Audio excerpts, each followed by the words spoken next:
Hey YouTube, I wanted to make a little video and take a look at my 3 copies of it. The first one I wanted to look at was the US first edition done by Viking.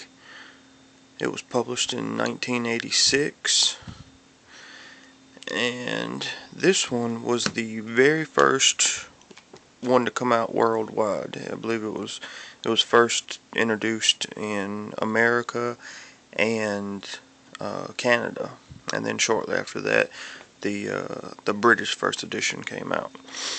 Um, this that's the look at the dust jacket, and it's just a black cloth book. It has the red SK stamped on the front, and the Stephen King It stamped on the spine.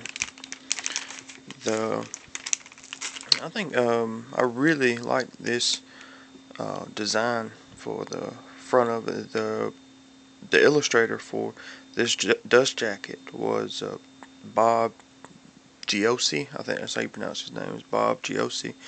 Um, like I said, this was published in 1986, and it's this one when it was originally came out. I don't know if you can see it. It was $22.95. It was the most expensive Stephen King book at that time. A lot of people were a little upset about how expensive this one was. I think the second printing of this one, they lowered the price of it a little bit.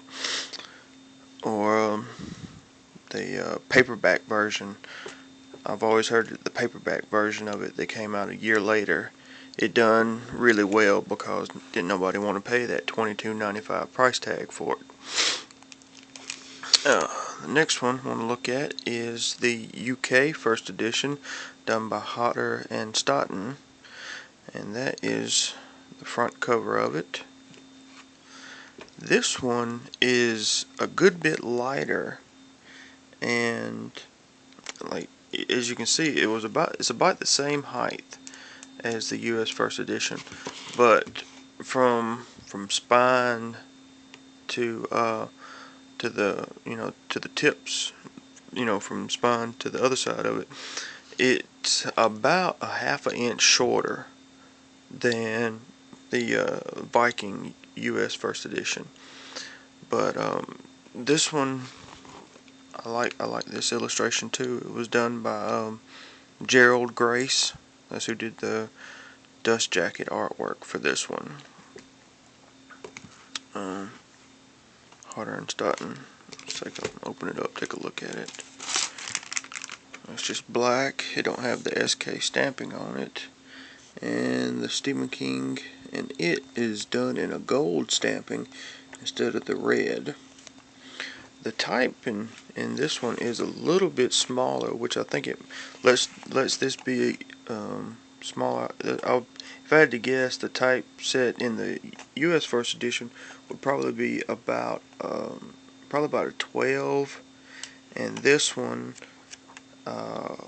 would probably be about a 10 if I had to take a guess. It's a little bit smaller, so it makes it allows this book to be a good bit smaller.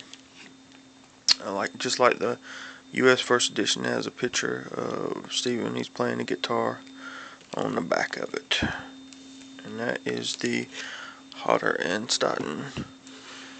Alright, next one we want to take a look at is the Cemetery Dance 25th Anniversary Special Edition that just came out this past December. I got it a few days before Christmas, and I've been wanting to make a video of it. So here is the slipcase for it. Let me turn it around whether you can see it. It's that side of the slipcase. It has the It stamped in red. It says the 25th Anniversary Special Edition, Stephen King in gold. And it's the same on the spine. Alright, let me get this out of here and I'll be right back. Alright, got it out of the slipcase. As you can see, this is a massive, massive book. It's probably about an inch taller, and it's probably about from end to end, it's probably about almost an inch and a half longer than the U.S. edition. This is the dust jacket artwork for, and when this came out, Cemetery Dance, they published it in 3 states. This is the gift edition. They had another one that was the signed limited edition, where it was, I believe it was 500 copies of that, and then there was a lettered edition that was only 52 copies of that. This one, they published it, and there's only, I believe there's 2,000, I want to say 2,750 copies of this one. But that's that. I'm going to show you without the dust jacket. It's just as nice without the dust jacket. It has the matching brown as the slipcase, and it looks identical to the slipcase without it.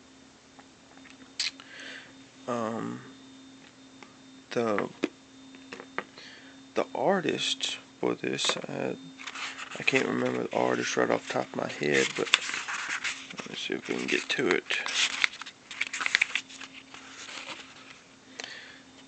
The cover artwork was done by Glenn Orbick.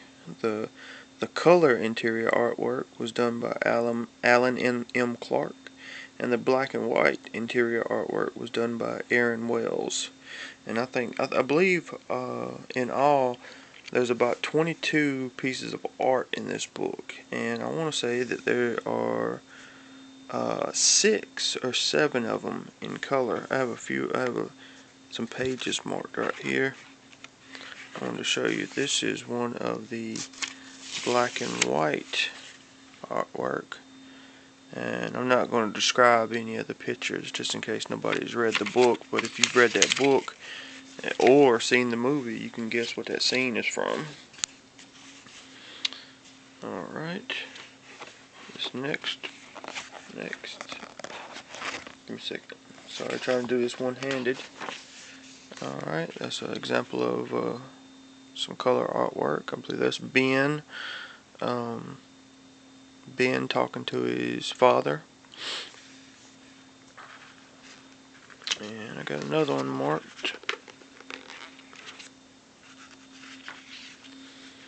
And that is, if you've seen the movie, you really know about this scene. It's them when all the adults come back into town and they're sitting at the table.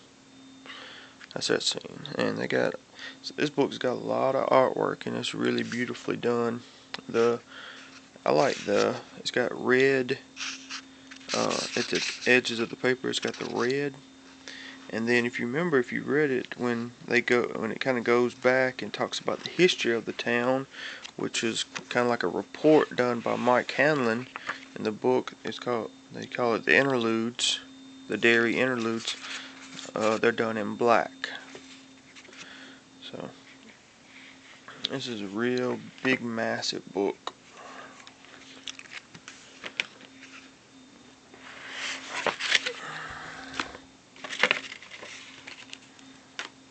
But that is the 25th anniversary special edition, and I'm just about running out of time.